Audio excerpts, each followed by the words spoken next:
Shalom Aleihim. Bapak Yahweh memberkati saudara sekalian. Malam hari ini saya akan ajak saudara untuk bersama-sama merenungkan firman Tuhan. Saudara bisa buka kitab suci saudara di dalam kitab Yohanan pasal 10 ayat 30. Bagi yang tidak membawa kitab suci, saudara bisa melihat ke depan sini. Sudah saya tulis di sana. Yohanan pasal 10 ayat 30. Demikianlah bunyinya. Aku dan Bapa adalah satu. Di dalam teks bahasa Ibrani dikatakan Ani ve abi ehad anahnu. Nah, Bapak Ibu Saudara, saya menyampaikan materi ini karena saya anggap penting untuk kita sama-sama ketahui, karena beberapa waktu yang lalu saya mendapatkan messenger dari seseorang yang menanyakan seperti ini bunyinya, saudara. Shalom Pak, maaf mengganggu Pak. Tadi teman saya ada bertanya dan saya tidak tahu menjawabnya. Pertanyaannya begini, ada tertulis di kitab Anda bahwa Yesua itu berdoa di Gunung Sinai, tanda kurung, saya lupa nama gunungnya, tanda kurung tutup. Terus dia bilang, apakah Yesua itu Tuhan? Kalau misalnya Anda pikir itu Tuhan, masa Tuhan berdoa pada dirinya sendiri katanya. Kira-kira jawaban yang tepat apa ya Pak? Terima kasih atas waktunya, maaf saya mengganggu. Nah, saudara yang terkasih, pertanyaan inilah yang saya rasa penting untuk saya bagikan kepada saudara sekalian, dan saya yakin pasti pertanyaan yang sama akan bermunculan di berbagai tempat. Oleh karena itulah di dalam teologia kekristenan dikenal dengan teologia Tritunggal atau tiga pribadi dalam satu. Saya berpikir teori ini itu sangat tidak tepat, saudara-saudara, karena Tritunggal itu adalah merupakan paganisme. Yang kita kenal bahwa Bapak Yahweh itu ehad. Kalau Tritunggal, tiga pribadi, itu namanya sudah tidak ehad lagi, saudara.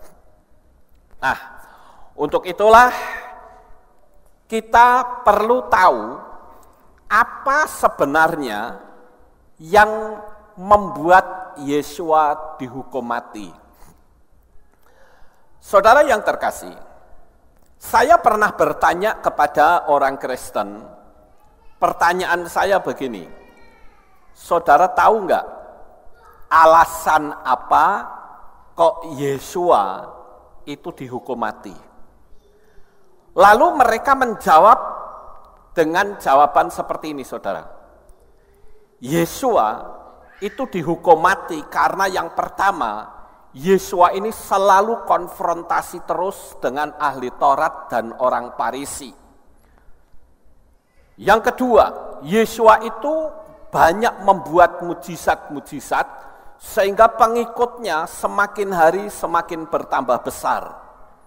Sementara ahli Taurat dan orang Farisi, mereka tidak bisa membuat mujizat apapun. Nah, disitulah terjadi satu persaingan yang sedemikian hebat, sehingga ahli Taurat dan orang Farisi itu berpikir, orang ini harus disingkirkan. Nah, saudara yang terkasih, saya rasa jawaban yang seperti ini itu sangat tidak tepat. Oleh karena itu, saya ingin menunjukkan kepada saudara, apa alasan Yesua dihukum mati? Karena menurut Torah, Yesua itu dianggap menghujat pencipta atau Yahweh. Mengapa? Karena Yesua mengatakan bahwa Yesua itu adalah putra Elohim. Sehingga karena dia menyatakan diri sebagai putra Elohim, sebagai Mesias, maka ahli Taurat menuding Yesua sebagai penghujatan terhadap Tuhan. Nah, oleh karena itu, saudara-saudara, Yesua layak disingkirkan, bahkan dihukum mati. Saya akan bacakan ayatnya, bukti bahwa Yesua dihukum mati itu karena menyatakan diri sebagai Mesias atau menyatakan diri sebagai putra Elohim. Saya bacakan di dalam kitab Matius pasal 26 ayat 63 sampai 68. Di sana dikatakan demikian. Namun Yesua tetap diam dan sambil menanggapi, imam besar itu berkata kepadanya, "Aku menempatkan engkau di bawah sumpah demi Elohim yang hidup, agar engkau menyatakan kepada kami jika engkau adalah Hamasyah putra Elohim." Yesua berkata kepadanya, "Engkau telah mengatakannya. Namun demikian aku berkata kepadamu, sejak sekarang kamu akan melihat Anak Manusia yang duduk di sebelah kanan kuasa dan datang di atas awan-awan di langit." Kemudian imam besar itu mengoyakkan jubahnya seraya berkata, "Dia telah menghujat." Mengapa kita masih membutuhkan para saksi? Lihatlah sekarang, kamu telah mendengar hujatannya. Bagaimanakah hal ini agaknya menurutmu? Dan seraya menanggapi, mereka berkata, "Dia layak mati." Lalu mereka meludahi mukanya dan meninjunya, dan mereka menamparnya serta seraya berkata, "Bernubuatlah terhadap kami, hei Hamasyah, siapakah orang yang memukulmu?" Nah, saudara yang terkasih, itulah alasannya mengapa Yesua itu dihukum mati dan disalib. Jadi sangat jelas sekali, karena Yesua berani menyatakan diri bahwa aku adalah putra Elohim. Aku adalah perwujudan dari Yahweh sendiri. Jadi dia layak dihukum mati. Oleh karena itu, saudara, ketika Yesua disalib, maka di atas kayu salib itu ditulis, "Inilah Raja orang Yahudi." Yesua orang Nazaret, Raja orang Yahudi. Karena menyatakan dirinya itu sebagai Mesias. Jadi dianggap layak untuk disingkirkan oleh ahli Taurat. Nah, Bapak Ibu yang terkasih, disinilah timbul sebuah pertanyaan, bahwa ketika Yesua berdoa di Taman Getsemani, Yesua itu siapa? Kalau memang dia adalah Yahweh sendiri, mosok Yahweh berdoa kepada Yahweh? Ketika Yesua berada di kayu salib dan berseru, "Eli, Eli, lama sabatani," masa Yesua yang katanya Tuhan kok berseru, "Tuhanku, Tuhanku"? Nah, karena kebingungan inilah, dan orang tidak memahami dunia supranatural, sehingga tercepat terciptalah teori Tritunggal yang dibuat oleh Tertullianus. Nah, Bapak Ibu yang terkasih, sekali lagi pertanyaan ini memang wajar ditanyakan. Dan banyak orang-orang yang percaya kepada Bapa Yahweh, kadang masih banyak yang belum paham bagaimana cara memberi jawabnya. Nah, inilah pertanyaannya, saudara. Sekali lagi pertanyaan ini penting sekali kita jawab, karena kita harus mempertanggungjawabkan iman kita kepada orang yang bertanya atas iman kita. Saudara yang terkasih, hal-hal seperti ini kita perlu menjawab, karena kalau tidak maka akan muncul ejekan-ejekan. Coba saudara perhatikan gambar ini ya. Jika orang tidak memahami dunia alam roh, pasti akan bingung dan berusaha untuk menafsir-nafsir sendiri, sehingga muncullah teori buatannya Tertullianus, yaitu Tritunggal. Tapi kalau ragu, akhirnya murtad dan pindah ke agama lain dan menjelek-jelekan kitab suci kita. Sudah banyak orang yang murtad karena dia kebingungan. Di sisi lain, dia percaya bahwa Yesua itu Tuhan. Tetapi di sisi lain, kok Tuhan kok berdoa? Berdoa sama siapa? Dan ini membingungkan jemaat, bahkan pendeta pun kadangkala bingung, sehingga dia murtad lalu menjelek-jelekan. Contoh, kekristenan adalah agama kebohongan Paulus. Jadi dianggap Paulus itulah yang menciptakan kekristenan. Di sini juga karena banyak sekali dalam dunia kekristenan itu yang tidak cocok dengan kitab suci, saudara. Contoh misalnya, orang kalau berdoa menurut kitab suci selalu menengadah. Menurut kitab suci. Tetapi faktanya orang Kristen kalau berdoa tangannya ditutup.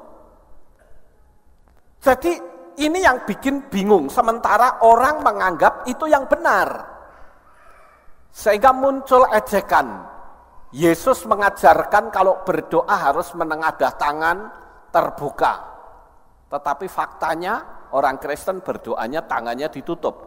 Jadi kesalahan ada di mana? Di orang Kristen sendiri. Kemudian, Tuhan kok berkelamin? Kelamin Tuhan disunat, pisaunya apa mempan? Ini kan sebetulnya ejekan-ejekan yang tidak masuk akal, karena dia memang tidak memahami teologi apa yang ditulis oleh kitab suci. Kemudian ada lagi yang berkata, terkutuklah, hei, aku Yudas tahu. Nah ini saudara. Kemudian di sini juga ya, penebusan dosa, bohong, oke? Kalian tertipu, makanya jangan percaya Paulus. Jadi selalu yang dituduhkan itu Paulus, saudara. Kemudian Trinitas. Ya, sungguh kafir orang-orang yang mengatakan bahwa itu adalah satu dari yang tiga. Jadi mereka bingung sendiri, saudara. Kemudian di sini ada 3 gambar yang sama. Saya katakan Trinitas itu salah. Karena Trinitas buatannya Tertullianus itu mengatakan bahwa ada 3 pribadi tetapi satu. Dan saya katakan kalau 3 pribadi itu sudah tidak bisa disebut dengan ehad. Sampai di sini saudara paham? Nah, sekarang saya akan lanjut lebih dalam, saudara. Sekarang saya akan tunjukkan kepada saudara sekalian sedikit mereview tentang pengajaran saya yang sudah saya upload di YouTube, yaitu tentang Yeshua yang ada di dalam kitab Beresit atau kitab Kejadian. Kalau saudara melihat tulisan ini, di sini tertulis Beresit bara Elohim et hashamayim wa et haaretz. Kata Beresit saja itu sudah bisa menceritakan tentang penyalipan Yeshua. Makanya Yeshua berkata, "Aku dan Bapa adalah satu." Itu benar, saudara. Sekarang saudara perhatikan kata Bapa. Bapa itu di dalam bahasa Ibrani itu Av, ya. Alef dan Bet. Av itu Bapa. Sementara anak itu bahasa Ibraninya adalah Bar. Nah, saudara yang terkasih, sekali lagi huruf Ibrani itu sangat berbeda dengan huruf Latin. Huruf Ibrani, tiap-tiap huruf itu memiliki pemahaman, memiliki filosofi tersendiri. Karena itu merupakan piktograf atau tulisan bergambar, itu piktograf. Alef, Bet, dibaca Av. Alef itu memiliki pemahaman, pengertian alef itu bisa, simbolnya kan kepala sapi, saudara. Dia bisa memiliki arti kuat atau strength. Alef juga bisa memiliki arti divine, sesuatu yang ilahi, sesuatu yang tanpa batas. Kemudian Bet itu artinya rumah.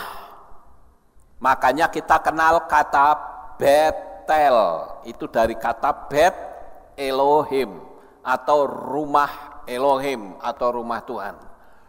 Nah, kemudian huruf res. Res ini gambarnya kepala orang. Res itu artinya kepala. Makanya kita suka mendengar ada hari raya Rosh Hashanah. Rosh Hashanah. Rosnya itu dari kata res yang artinya kepala. Hasanah artinya apa? Tahun itu. Ya, jadi kepala tahun itu. Makanya Rosh Hashanah itu adalah merupakan tahun baru. Kemudian saudara, kalau kita lihat di sini kata alef bet dan bet res itu juga sudah memiliki arti bahwa ini Bapa dan ini Putra. Mungkin kalau kita melihat kata bar, itu ada kata bara, itu dari kata ini bar mitzvah. Bar mitzvah itu adalah satu perayaan orang-orang Yahudi yang berumur 13 tahun kalau dia laki-laki. Kalau perempuan 12 tahun, itu sudah dianggap dewasa. Dan mereka mulai diperhadapkan untuk membaca Torah secara lengkap. Sekali lagi, bar itu artinya anak, mitzvah itu artinya peraturan. Jadi anak yang mulai membaca peraturan, yang ada 613 peraturan, itulah Torah, saudara-saudara. Nah sekarang, kembali ke kata Beresit. Beresit, seperti tadi saya katakan, bet res itu artinya bar, artinya anak. Sementara di sini alef itu artinya Tuhan. Shin itu artinya menghancurkan atau dihukum, bisa juga melindungi, memiliki arti cukup banyak. Makanya kalau saudara melihat saya berdoa, di doa berkat tangan saya begini. Ini membentuk huruf shin, saudara, yang artinya melindungi. Nah, shin ini juga bisa berarti menghancurkan atau dihancurkan atau dihukum. Sementara yod itu berarti tangan.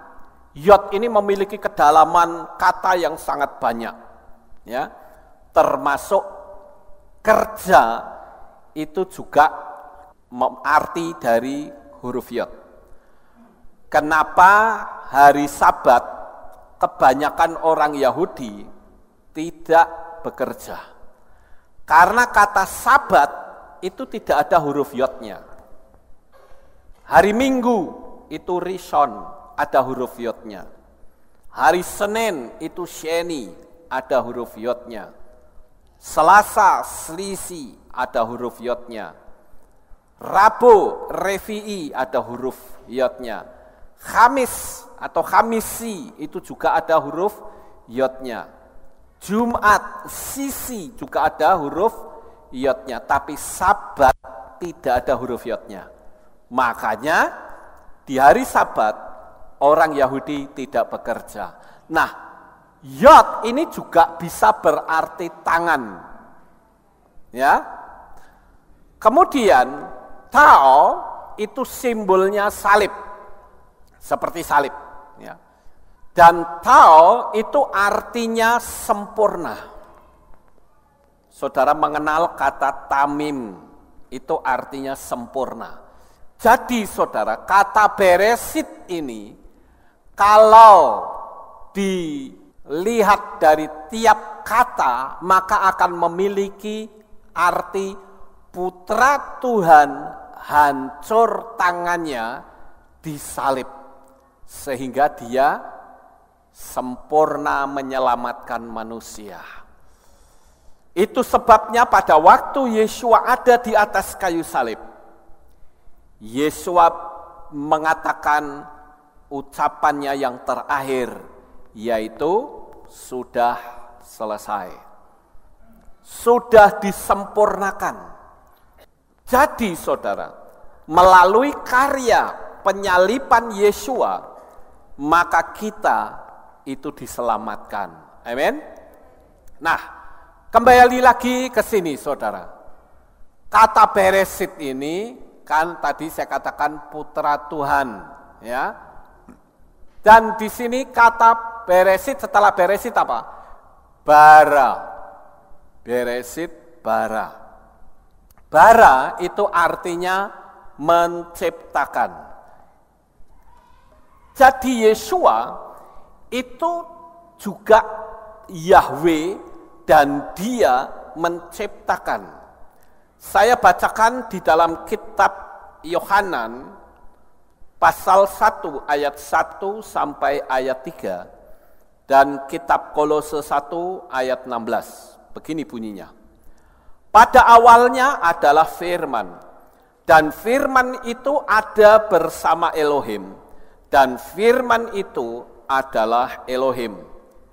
Dia pada awalnya ada bersama Elohim, dan segala sesuatu terjadi oleh dia, dan tanpa dia tidak ada satupun yang telah terjadi.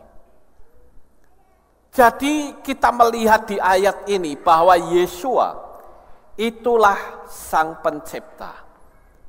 Perwujudan fisik dari Yahweh sendiri, saudara. Kemudian di dalam kitab Kolose pasal 1 ayat 16, sebab oleh dia segala sesuatu telah diciptakan, yang ada di dalam Shamayim atau surga, dan yang ada di atas bumi, yang kelihatan dan yang tidak kelihatan, baik tahta-tahta atau para pemegang kekuasaan, atau penguasa-penguasa, atau otoritas-otoritas. Segala sesuatu telah diciptakan melalui dia dan bagi dia. Jadi Yesua itu juga adalah Yahweh yang menciptakan. Kemudian kita melihat bukti dari Yesua itu adalah Tuhan. Bukanlah suatu kebetulan apabila Pontius Pilatus itu menuliskan sebuah papan yang ditaruh di atas salib di kepalanya Yesua. Saya pernah bertanya kepada orang-orang Kristen, saya tanya begini, saudara tahu enggak, tulisan di atas kayu salib itu bunyinya apa? Dia selalu menjawab INRI. Sudah cuman itu, ya. Lalu ngerti enggak tulisan ini maksudnya apa? Dia katakan bahwa tulisan itu artinya Yesus Raja orang Yahudi. Selesai sampai di situ, saudara. Tetapi apabila kita mau mempelajari lebih dalam, sebetulnya itu adalah pernyataan yang terjadi di alam supranatural, bahwa Pontius Pilatus waktu menulis, di situ ahli Torah dan orang Farisi menyuruh menghapus. Hapus, jangan ditulis seperti itu. Tapi Pontius Pilatus mengatakan, apa yang sudah tertulis, biarlah tertulis. Nah, tulisan itu, saudara, bisa kita temukan di dalam kitab Yohanan, pasal 19, ayat 19 sampai 20. Saya bacakan. Dan Pilatus pun menuliskan sebuah prasasti, serta meletakkannya di atas salib itu. Dan yang tertulis adalah Yesua orang Nazaret, Raja orang Yahudi. Maka banyak orang Yahudi membaca prasasti itu, karena tempat di mana Yesua disalibkan berada di dekat kota, dan itu telah dituliskan dalam bahasa Ibrani, Yunani, dan Latin. Saudara perhatikan kata INRI. Ini singkatannya ya. Yesus Nazarenus Rex Judaeorum. Ini tulisan bahasa Latin. Kemudian tulisan bahasa Yunaninya adalah Yesus ho Nazoraios ho Basileus ton Judaion. Itu tulisan Yunani. Tetapi saudara, ada keanehan di tulisan Ibrani, karena di sini ditulis Yesua Hanatsri Wamelech Hayehudim. Nah, kira-kira 10 tahun yang lalu, saya pernah dikritik oleh seseorang dengan berkata, kalau tulisan yang di kayu salib Yesua Hanasrit Wamelech Hayehudim lalu dianggap Yod He Waw He, itu digadok-gadok. Saya katakan tidak.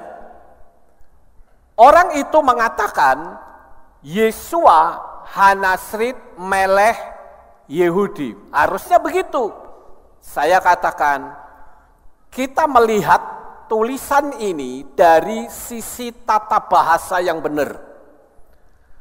Kata wow di sini itu bukan sembarang dipasang, saudara.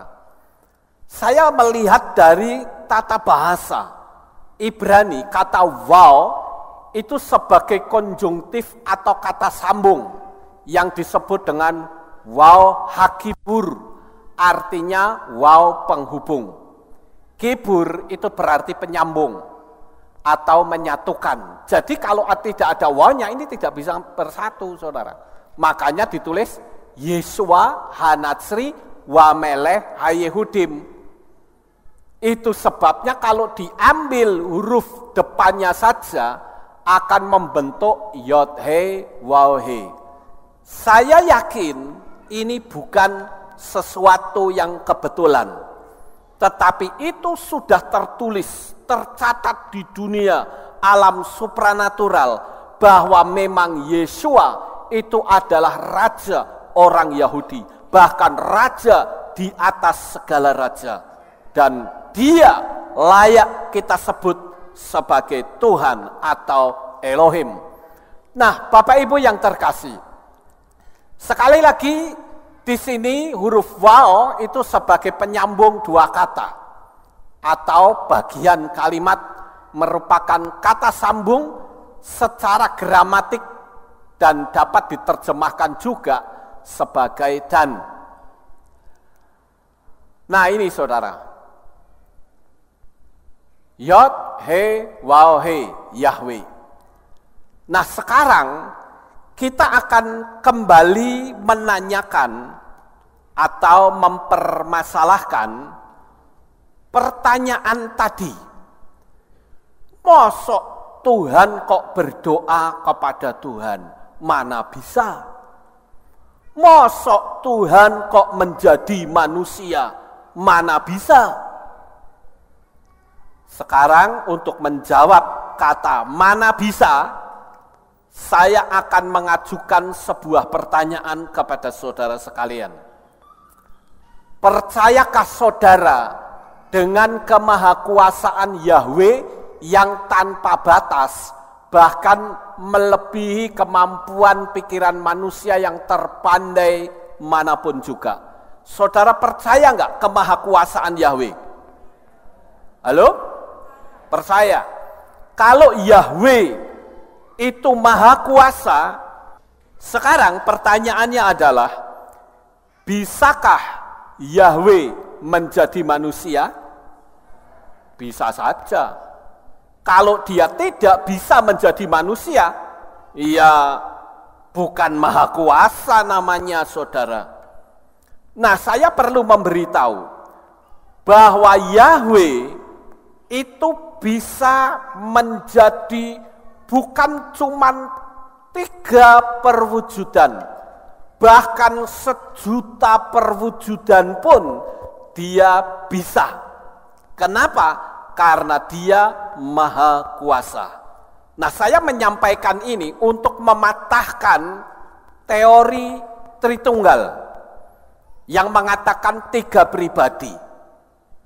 Jadi karena orang kurang memahami dunia alam supranatural, mereka menganggap nggak masalah 3 pribadi. Sehingga kalau dipertanyakan bagaimana dengan Yeshua begini itu, bingung sendiri, akhirnya murtad saudara. Tetapi malam ini saya jelaskan, kata kuncinya adalah kemahakuasaan Yahweh. Ini kata kuncinya. Kalau saudara tidak mengakui kemahakuasaannya, saudara akan sulit untuk bisa memahami lebih dalam. Sekali lagi, saudara percaya Bapak Yahweh itu maha kuasa? Percaya, oke, puji Tuhan. Sekarang, karena kemahakuasaannya, bisa nggak dia jadi punggung tangan waktu Raja Belsasar sedang pesta? Bisa atau tidak? Bisa saja. Punggung tangan ini siapa? Apakah itu setan? Tidak, saudara. Itu adalah perwujudan Yahweh sendiri. Di dalam kitab Daniel pasal 5 ayat 25 dikatakan, dan inilah tulisan yang tertulis itu, Mene Mene Tekel Ufarsin. Ada tulisan, ketika Raja Belsasar sedang pesta pora di istananya dengan kemegahan yang sangat luar biasa, tiba-tiba di dinding itu ada tangan yang gede nulis, ya, Mene Mene Tekel Ufarsin.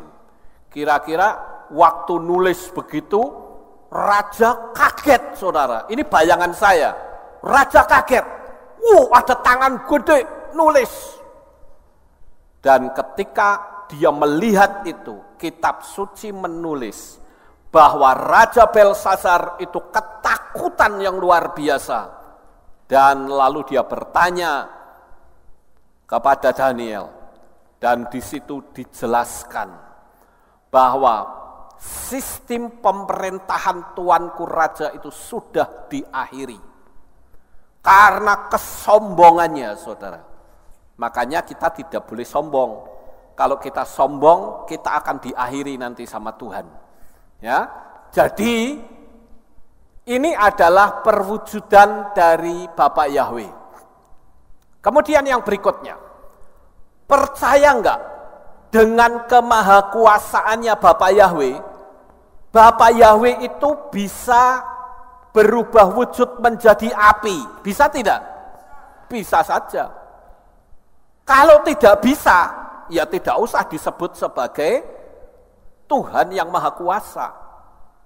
Nah, Bapak Ibu Saudara yang terkasih, di dalam kitab suci diceritakan ketika bangsa Israel keluar dari Mesir, dia berada di padang gurun, itu dipelihara oleh Bapak Yahweh melalui tiang awan dan tiang api.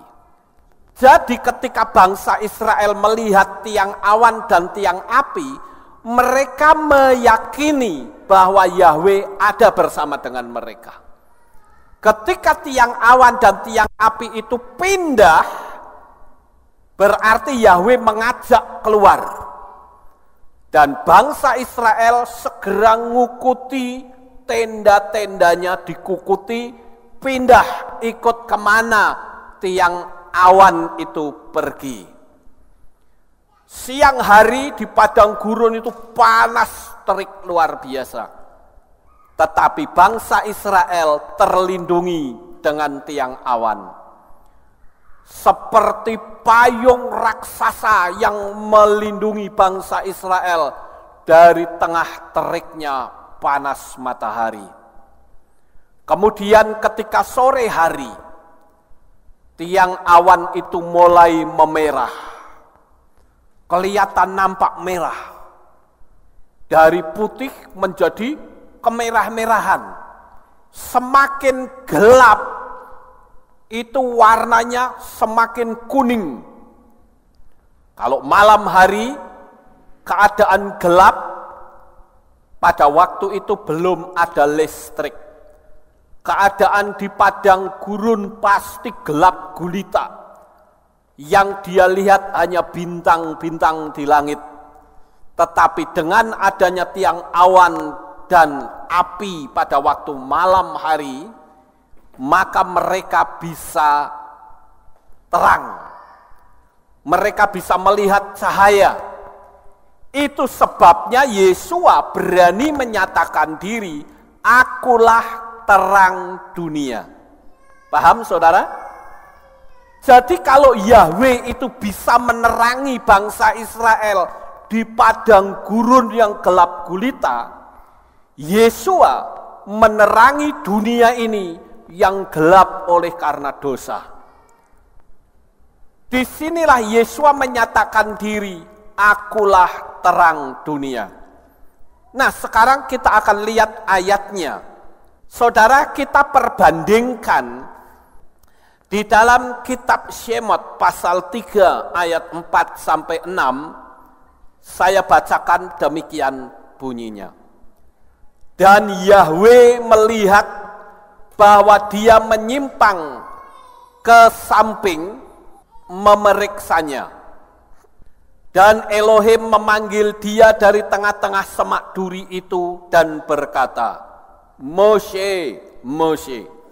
Dan dia menjawab, inilah aku. Lalu dia berfirman, jangan mendekat ke sini. Tanggalkanlah kasutmu dari kakimu. Karena tempat kamu berdiri itu adalah tanah yang kudus.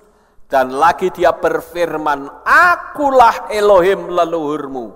Elohim Abraham, Elohim Yitzhak, dan Elohim Yakov.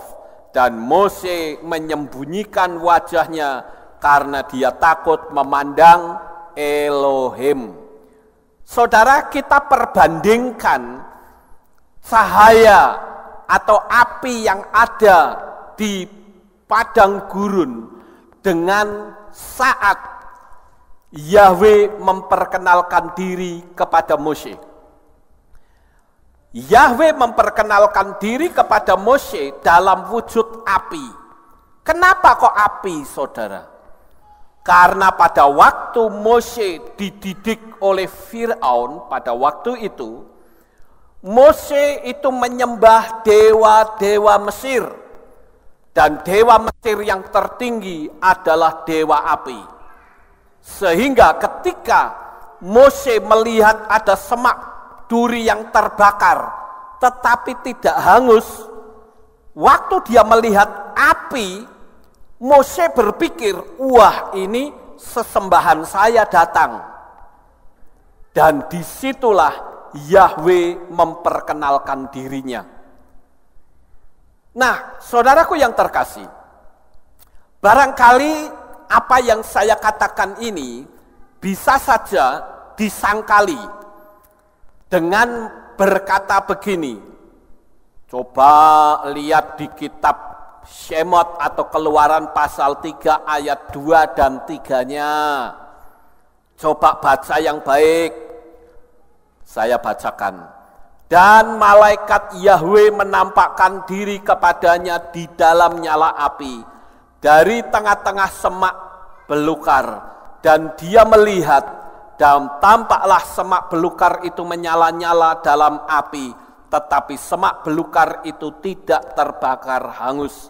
Dan Mose berkata, aku akan melihat ke sisi lain sekarang dan memeriksa penglihatan yang hebat itu, mengapa semak belukar itu tidak terbakar hangus. Coba kamu lihat kata malaikat Yahwe. Nah, gimana tuh? Bukankah di situ dikatakan malaikat? Mosok di situ dianggap perwujudan Yahwe? Salah itu.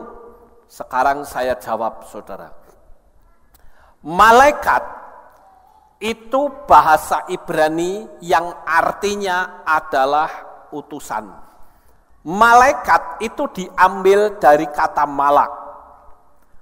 Kata utusan itu bisa saja berwujud manusia fisik. Misalnya saya berdoa Tuhan, saya berdoa mendoakan Pak Hendra misalnya. Pak Hendra sedang mengalami kesulitan, saya berdoa, Bapak Yahwe kirim malaikatmu kepada Pak Hendra supaya Tuhan menolong. Pak Hendra tiba-tiba mendapat pertolongan dari orang lain secara fisik. Itu juga bisa disebut malaikat. Kenapa? Karena orang itu diutus oleh Yahwe untuk menolong Pak Hendra. Nah, Yesua itu juga bisa disebut malaikat Yahwe karena dia utusan Yahwe. Makanya saudara bisa lihat di dalam kitab Yohanan pasal 5 ayat 23. Supaya semua orang menghormati putra sama seperti mereka menghormati Bapa. Siapa tidak menghormati putra, dia tidak menghormati Bapa yang telah mengutusnya. Nah, mengutus, utusan itu adalah malak atau malaikat. Dan Yesua itu adalah memra Yahwe. Apa sih memra Yahwe itu, saudara? Memra itu artinya bermanifestasi atau mewujudkan dirinya. Itu memra. Jadi sekali lagi kalau ada kata malaikat, kita perlu lihat konteks kisahnya itu bagaimana. Jadi ketika Yahwe menampakkan diri menjadi api, itu sama saja utusan. Seperti halnya Yesua. Maka saya katakan Yahwe bisa menjadi apa saja karena dia itu maha kuasa. Sampai di sini paham atau tidak, saudara? Ya. Jadi, saudara-saudara, disinilah kita melihat bukti bahwa api itu mewakili Yahwe sendiri. Itu terbukti, saya yang tadi sudah kita baca ya, saya baca sekali lagi. Perhatikan kata-katanya. Dan Yahweh melihat dia. Melihat siapa? Moshe. Betul ya? Melihat Moshe. Bahwa dia menyimpang ke samping untuk memeriksanya, dan Elohim memanggil dia dari tengah-tengah semak duri itu. Kalau kata malaikat yang tertulis di dalam ayat 2 dan 3 ditafsirkan manusia, tidak mungkin ayat 4 sampai 6 menyatakan dan Elohim memanggil dia. Sekali lagi ini adalah perwujudan dari Yahweh sendiri. Sesuatu yang keluar dari Yahweh. Mewujudkan dirinya sebagai api. Tadi Yahweh mewujudkan dirinya sebagai apa? Punggung tangan. Sampai di sini saudara bisa paham? Oke, sekarang kita lanjut saudara-saudara. Kita ingat peristiwa 3 anak muda yang orang Kristen mengenal Sadrah, Mesah, dan Abednego. Sadrah, Mesah, dan Abednego ini adalah 3 orang pemuda Yahudi yang bahkan namanya sudah diganti dengan nama berhala. Sadrah, Mesah, dan Abednego itu nama dewa. Nama berhala itu kalau saya bilang. Ya, dewa-dewa Babel. Nah, saudara yang terkasih, nama aslinya adalah Hananya, Misael, dan Azaria. Nah, ketiga orang Yahudi ini disuruh menyembah patung buatan Raja Nebukadnezar. Tetapi 3 anak muda ini tidak mau, saudara. Raja berkata begini, nanti pada waktu ada suara musik berbunyi, kalian semua harus sujud menyembah kepada patung yang aku buat. Siapa yang tidak mau menyembah kepada patung yang aku buat, orang itu akan aku lemparkan ke dalam api. Coba, kira-kira kalau saudara ada di situ, mau menyembah patung, apa lebih baik nyemplung di api, saudara? Pilih, ayo. Loh kok diam semua? Saya tanya ini, kalau saudara ada di situ, milih dicemplung ke di api atau nyembah patung? Lebih baik nyemplung di api. Iya toh? Ngapain kita menyembah patung? Nah, sekarang pertanyaannya begini. Kalau ada Pak Pendeta di situ, kira-kira bagaimana, saudara? Di gerombolan orang-orang itu ada Pak Pendeta nih. Ya, Pak Pendeta itu pasti ngomong, kamu jangan konyol. Apa susahnya sih, Tuhan kita ini kan Maha Pengampun. Ya toh? Wes lah nyembah paling sedelok. Nyembah cuman sebentar kok. Tuhan itu kan Maha Pengampun, Dia Maha Kasih. Ayo kita nyembah bareng aja yuk. Kira-kira pasti Pak Pendeta ngomongnya begitu, saudara. Tetapi anak muda ini berkata, tidak. Apapun resikonya, aku tidak akan menyembah patung. Hebat ya, saudara. Hebat anak muda ini ya. Makanya saya katakan banyak sekali Pak Pendeta yang sudah ngerti nama Yahweh, dia tidak berani. Padahal mungkin jemaatnya masih sedikit. Sebetulnya kalau Pak Pendeta itu jemaatnya masih sedikit, masih gampang diomongi, saudara. Nah, kalau jemaatnya sudah banyak, malahane sekali ngomong orang banyak ngerti semua. Harusnya kan begitu. Tapi enggak papalah nyembah patung saja. Ini kejadiannya bisa sama, ya. Kalau saya katakan tidak. Apapun risikonya, kita harus memanggil nama sesembahan yang benar. Amin, saudara-saudara. Nah, disinilah saya katakan, pada waktu itu Raja Nebukadnezar melempar 3 anak muda ini. Padahal dapur apinya itu dipanaskan berapa kali lipat? 7 kali lipat. Jadi saya membayangkan panasnya itu seperti panasnya api las, saudara. Panas sekali.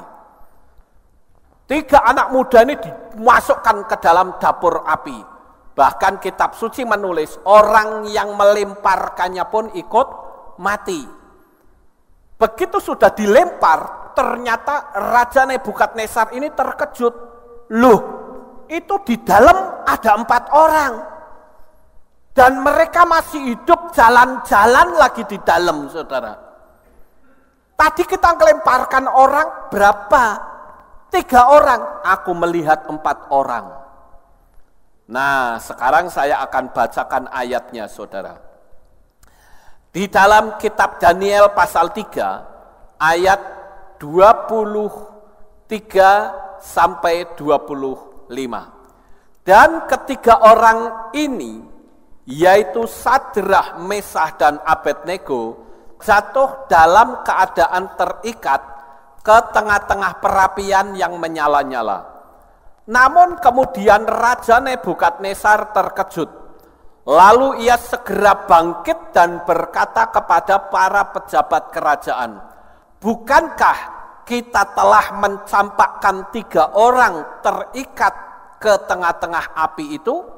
Mereka menjawab dan berkata kepada raja, benar ya raja. Raja menjawab dan berkata, lihatlah, aku melihat ada 4 orang yang tidak terikat berjalan-jalan di tengah-tengah api itu dan tidak mendapat cedera pada mereka, dan rupa dari keempat itu seperti anak ilah. Jadi di situ ada 1 orang lagi di dalam dapur api perapian yang menyala-nyala. Pertanyaannya, siapakah orang yang ada di dalam api itu yang menemani Hananya, Misael, Azaria? Tidak lain adalah Yahweh yang diimani oleh 3 pemuda itu. Karena pada waktu disuruh menyembah, ketiga anak muda itu tidak mau. Dan Raja Nebukadnezar bertanya begini, karena kamu tidak mau, maka kamu harus dimasukkan ke dalam api. Dan 3 anak muda ini mengatakan, nanti Elohimku yang akan melindungi aku dari nyala api ini. Namun, jikalau tidak, maka tetap aku tidak akan menyembah patung buatan Tuanku Raja. Nah, itu yang namanya iman yang sejati. Apapun resikonya. Sama seperti kalau saya katakan seperti fenomena yang sedang terjadi sekarang ini. Dengan adanya nama Bapa Yahweh ini mendunia loh saudara.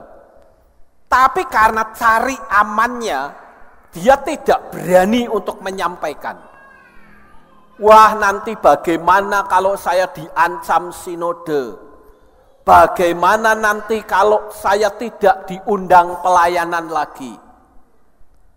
Saudara pikir saya tidak pernah ada suara begitu di hati kecil saya? Ada, saudara. Di tahun 2000, apalagi saat jemaat di tempat ini masih 1.500-an. Di hati kecil saya itu ada yang ngomong, kalau kamu memberitakan nama Yahweh, berarti kalau kamu bisnismu akan rugi. Dan kalau kamu memanggil nama Yahweh, jemaat akan kabur. Dan penghasilanmu akan turun. Tapi saya berkata, saya tidak peduli. Saya di kota Magelang bukan cari duit, tapi saya mau memberitakan kebenaran. Betapa jahatnya saya.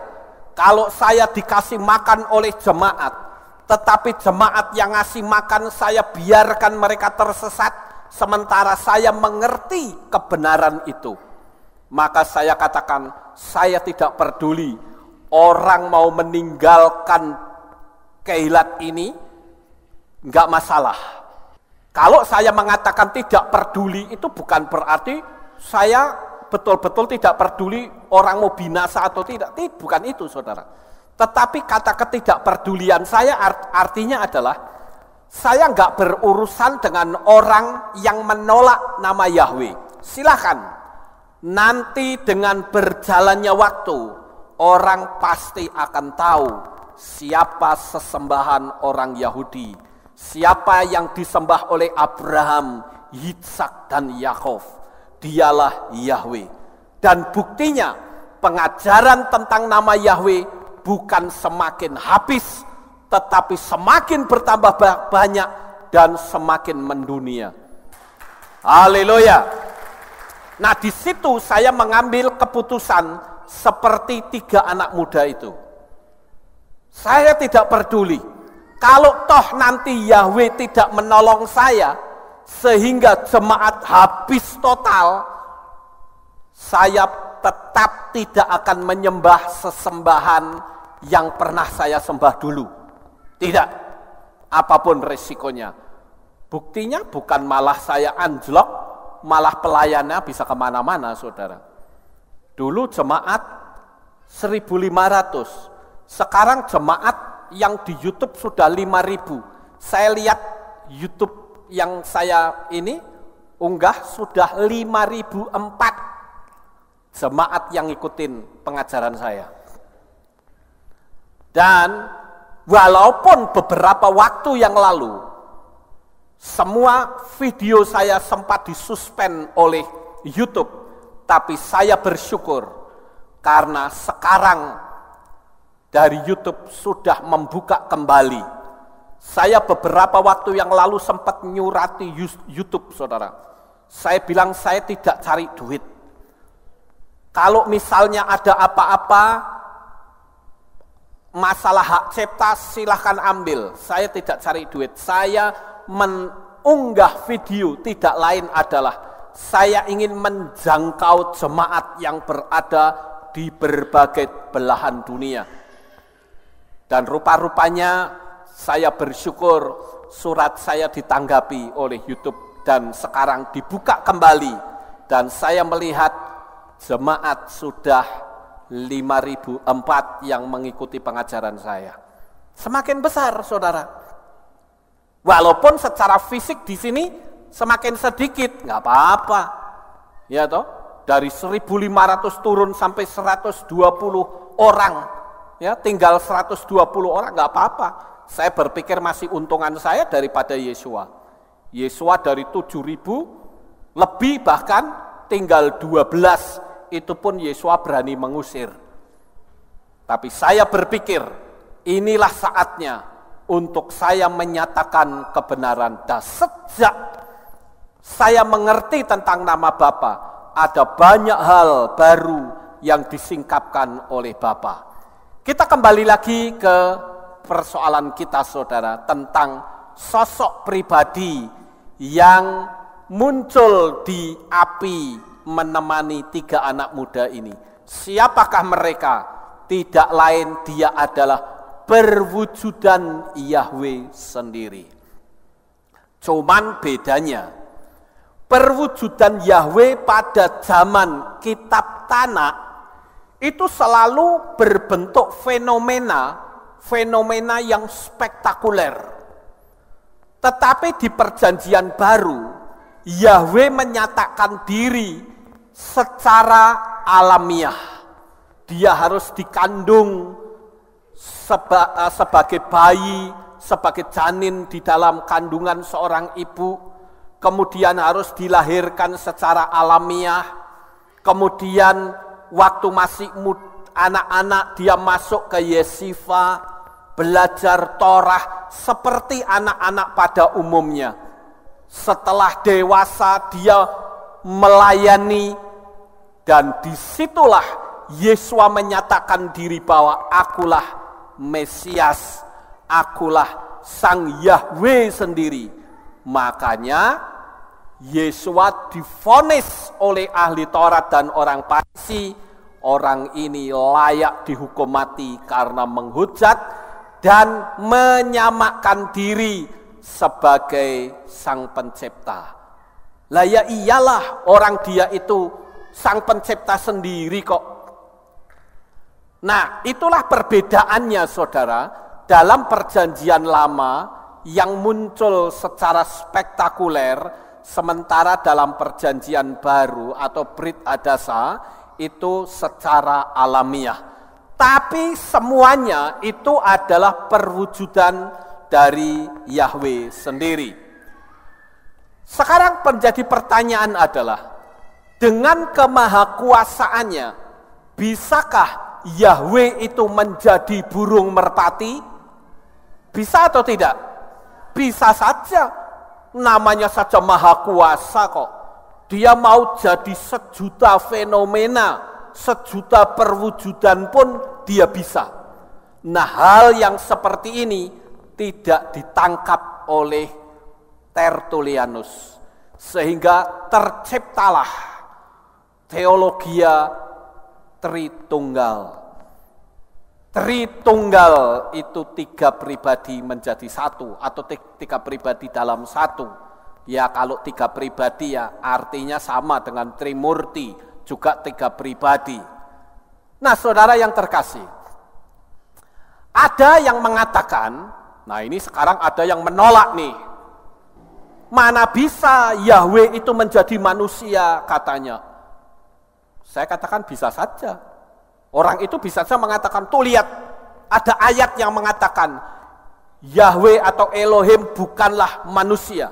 Coba kita baca, ya, di kitab Bemidbar atau kitab Bilangan pasal 23 ayat 19. Cuman sayangnya ayat 20-nya tidak dibaca sehingga artinya menjadi kabur. Dan inilah yang membuat orang-orang Yahudi tidak menerima Yesua. Mereka menolak Yesua karena ayat ini, saudara. Ini yang jadi pegangan mereka. Ayo sekarang kita buka. Ayatnya bilangnya begini ya, ngomongnya begini. Coba lihat ke sini ya. Elohim bukanlah manusia. Tuh kan, Elohim bukan manusia. Kemudian, sehingga dia berdusta, juga bukan seorang anak manusia sehingga dia menyesal. Apakah setelah dia berfirman dan dia tidak melakukannya, dan setelah dia berbicara maka dia tidak menegakkannya? Ayat 20. Lihatlah, untuk memberkati aku telah menerimanya, dan dia telah memberkati dan aku tidak dapat membalikkannya. Nah, kalau melihat ayat ini, saudara, jangan diambil sepotong kalimat. Kalau diambil sepotong kalimat, itu digatuk-gatuk ke, saudara. Itu seperti kayak iklan dulu pernah ada, Pameo, ya. Bu, ayah datang, semprotkan baygon sayang. Padahal itu 3 iklan yang digabung menjadi satu. Nah, sama seperti ini, saudara. Elohim bukanlah manusia. Tuh kan, Elohim bukan manusia. Lalu di sini bukan seorang anak manusia. Tuh kan. Untuk apa kita percaya Yesua? Saya pikir orang yang ngomong seperti ini, itu pikirannya pendek sekali, saudara. Dia tidak berpikir, ini yang ngomong ini siapa? Peristiwanya itu bagaimana? Sekarang saya cerita. Ini kan pegangannya orang Yahudi, ortodok kan ini, saudara. Tidak bisa menerima Yesua itu hanya ayat ini, saudara. Sekarang saya akan cerita. Pada waktu itu, bangsa Israel setiap kali perang selalu menang, saudara. Sehingga musuh-musuhnya ada Sanballat, Tobia, dan orang-orang Arab, musuh-musuh yang lain, mereka berpikir, bagaimana sih caranya mengalahkan orang Israel? Ini kok jago berantem banget ya, orang Israel, jago perang. Nek perang mesti menang. Lalu pada waktu itu, orang-orang ini, musuhnya Israel, punya ide. Kita serang jangan dunia fisik, tapi dunia alam roh. Kalau dunia alam rohnya rusak, pasti Israel kalah. Ini pikiran mereka. Caranya bagaimana? Kita panggil orang yang kalau orang Jawa itu bilang itu geni. Tahu itu geni, saudara? Ludah berapi. Jadi apa yang dia ucapkan itu mesti jadi. Ya, nah waktu itu mereka berpikir siapa orangnya, menemukanlah yang namanya Balhum atau Bileam. Nah Bileam pada waktu itu didatangi oleh musuh-musuhnya Israel. Lalu Bileam dikasih duit, dikasih begitu banyak harta, lalu diomongi, kamu tak kasih duit, ya kasih emas dan sebagainya, kamu naik ke gunung sana, nanti bangsa Israel yang kemah di bawah itu kutukonen, ya kutuki saja.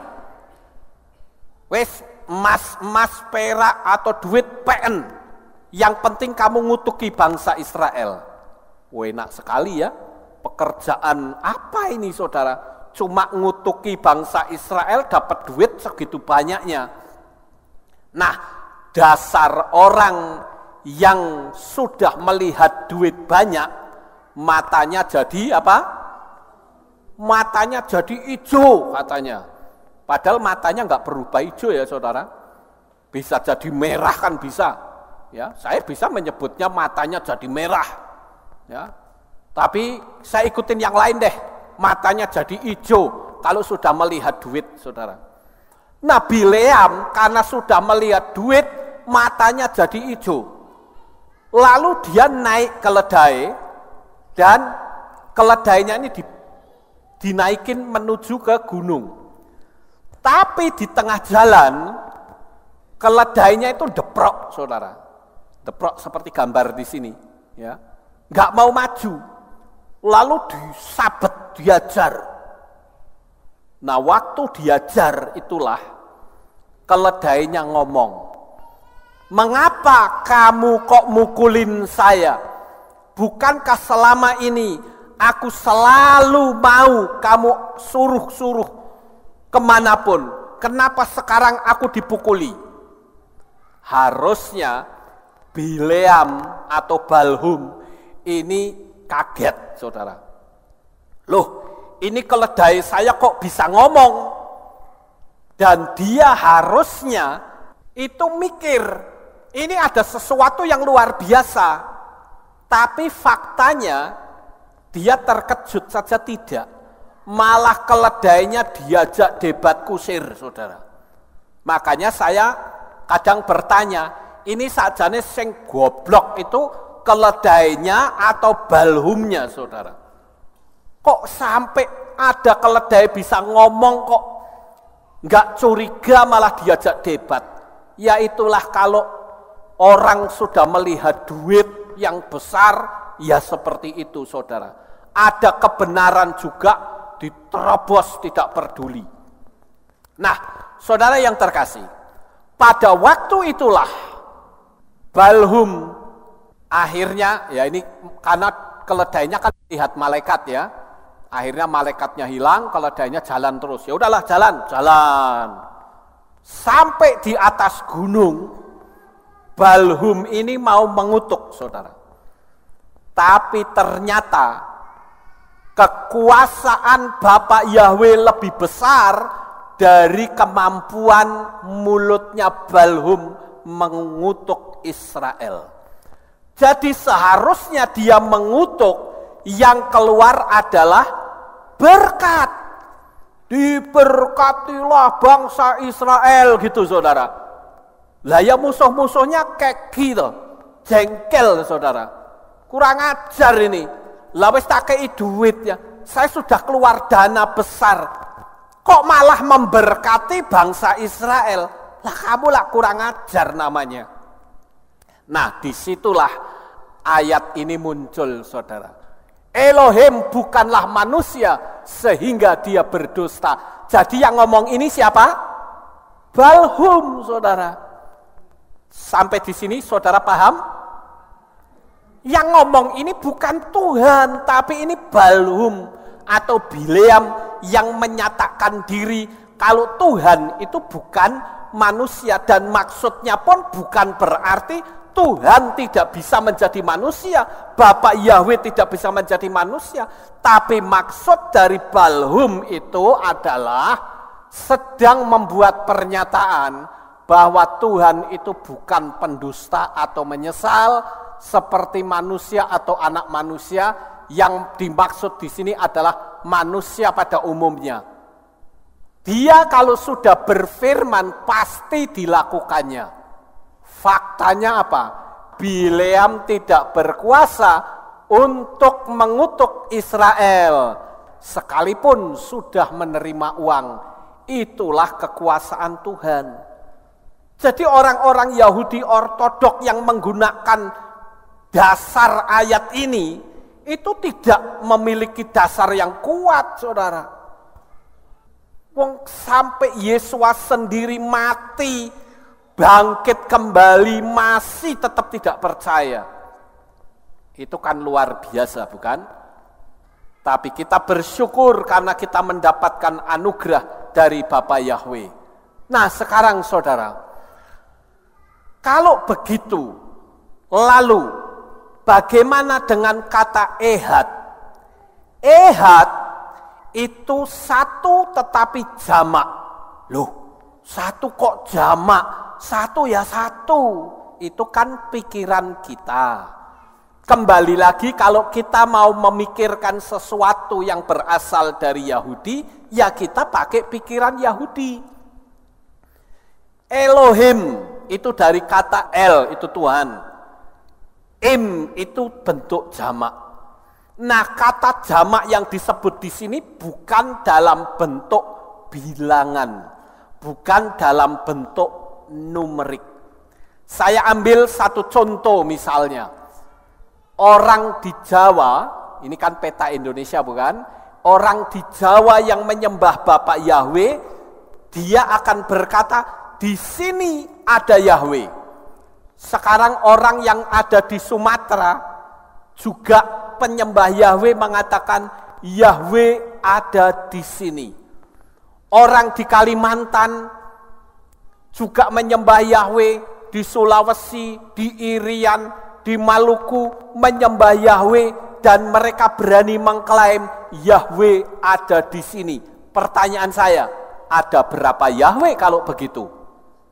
Ada berapa? Satu, saudara. Itulah yang disebut keesaan Yahweh yang tidak bisa diwujudkan dalam bentuk bilangan. Itu sebabnya ada kata yang dalam bentuk bilangan, yaitu Yahid. Ehad dan Yahid itu berbeda, saudara. Ehad itu tidak bersifat numerik, tidak bersifat bilangan. Sedangkan Yahid itu bersifat numerik atau bilangan. Jika saudara memahami alam roh atau supranatural, akan sangat mudah bahwa sebetulnya kalau Yahweh menjadi api itu terlalu gampang karena maha kuasa. Dia menjadi punggung tangan juga bisa. Dia menjadi burung merpati juga bisa. Dia menjadi manusia juga bisa. Dia bisa jadi apa saja, namanya saja maha kuasa. Cuman sekali lagi waktu Yahweh menjadi manusia, Yeshua HaMashiach, dia tidak berbentuk fenomena spektakuler, tidak. Tetapi dalam bentuk natural atau alamiah. Oleh karena itu saudara, orang-orang yang sudah mengerti akan hal itu, pasti akan menolak teologia Tritunggal. Sekali lagi, Tritunggal itu adalah buatannya Tertullianus.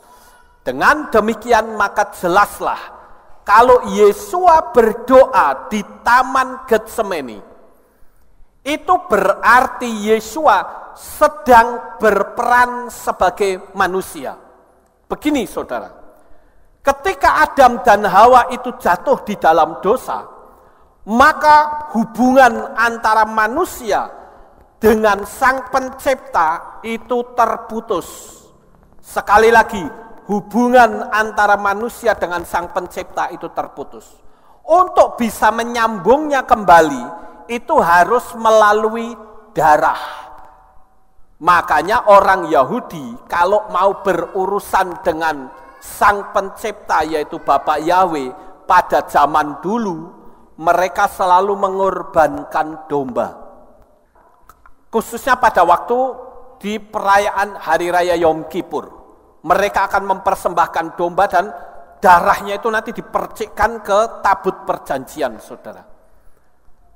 Tetapi saudara yang terkasih, sejak manusia jatuh di dalam dosa, tidak ada satupun manusia di dunia ini yang bisa menyambungkan antara manusia dengan Sang Pencipta. Tetap terputus. Syarat untuk bisa nyambung kembali dengan sempurna adalah hanya manusia yang sempurna, itulah yang bisa menyambungkan. Bagaimana mungkin manusia bisa sempurna orang dia sudah jatuh dalam dosa? Yang sempurna itu kan hanya Sang Pencipta, yaitu Bapa Yahweh. Oleh karena itulah, Yahweh yang sempurna itu perlu menjadi manusia yang tidak sempurna. Sehingga Yesua waktu berdoa itu menyatakan perannya, berperan sebagai manusia, mewakili saudara dan saya. Dan saudara tahu, pada waktu Yesua berdoa di Taman Getsemani, di depan cawan murka Elohim, Yesua ketakutan. Dia berkata, "Bapa, jikalau mungkin lalukanlah cawan ini daripadaku. Namun bukan kehendakku yang jadi, tetapi kehendakmu." Banyak orang berpikir bahwa Yesua ketakutan itu takut ditangkap sama tentara Romawi. Salah. Yesua takut mati. Salah. Yesua enggak takut mati. Buktinya pada waktu Yesua didatangi oleh tentara Roma, Yesua tanya, "Kamu cari siapa?" "Aku cari Yesua orang Nazaret. Nih aku yang ada di depan kamu." Itulah bukti bahwa Yesua punya keberanian. Kalau saya katakan seorang penjahat besar saja, kalau sudah divonis hukuman mati, dia ketakutannya luar biasa. Dan Yesua ngerti kalau dia minum cawan murka Yahweh, pasti dia akan mendapatkan murka. Dan saudara tahu, yang ditakutkan Yesua ketika berhadapan dengan cawan itu, bukan takut disiksa manusia, tidak sama sekali. Tetapi yang ditakutkan oleh Yesua adalah kalau dia ditinggal oleh Bapa. Itu terbukti pada waktu dia di atas kayu salib. Dia berseru, "Eli, Eli, lama sabatani." "Tuhanku, Tuhanku, mengapa engkau meninggalkan aku? Mengapa engkau meninggalkan aku?" Dia takut ditinggal, saudara. Selama ini secara hubungan Yesua berperan sebagai manusia, Yahweh selalu bersama. Tetapi ketika Yesua minum cawan murka, saya katakan secara kata kasarnya, sekujur hidup Yesua itu penuh dosa. Bukan dosa yang diperbuat oleh dia sendiri, tetapi dosa saudara dan dosa saya ditanggung oleh Yesua. Amin. Nah, itulah kenapa pada waktu Yesua mati dan bangkit kembali, maka keselamatan itu sempurna kita dapatkan. Kalau Yesua mati tidak bangkit, apa bedanya dengan manusia-manusia yang lain? Mati ngurek jadi tanah, saudara. Tetapi Yesua mati, dia bangkit kembali pada hari yang ketiga, membuktikan bahwa dia adalah Yahweh sendiri. Amin. Nah, Malam hari ini saya sudah terangkan kepada saudara, saya percaya saudara akan semakin lebih memahami siapakah Yesua, dan pada waktu dia berdoa, pada waktu dia berseru, berperan sebagai apa. Sekarang saya sudah sampaikan, saya percaya Bapa Yahweh memberikan pengertian yang semakin dalam melalui Ruach HaKodes atau Roh Kudus. Sukses besar untuk saudara, Bapa Yahweh memberkati. Haleluya.